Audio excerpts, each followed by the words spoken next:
know about. And this is George Walker, right? The lyric for strings.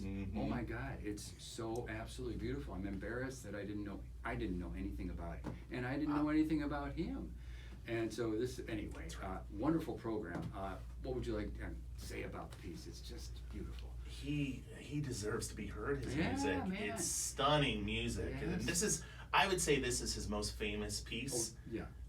According to YouTube, it is anyway. I can tell you that much.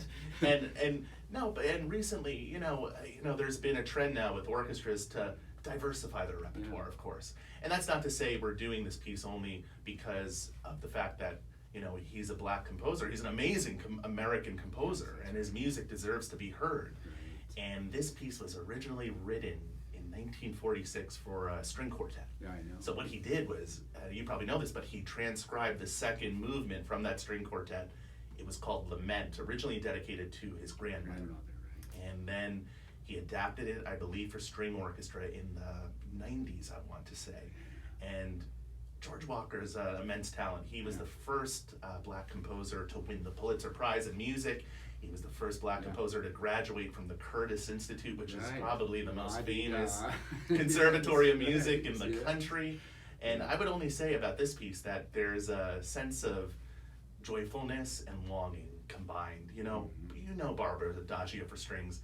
I was just talking to Chris Harp about this. It sounds very similar to the Barber Adagio. Well, and even Barber's thing, Adagio, is adapted from his string quartet early on, and that piece is taken off on its own. Everyone knows, well, the Deer Hunter, I almost said Deer Slayer. I mean, Deer Hunter, the movie. I mean, anyway, it's a fabulous piece. I would just say there's more of a sense of optimism in this piece than the Barber Adagio. So. Whereas the Adagio is beautiful, don't get me wrong.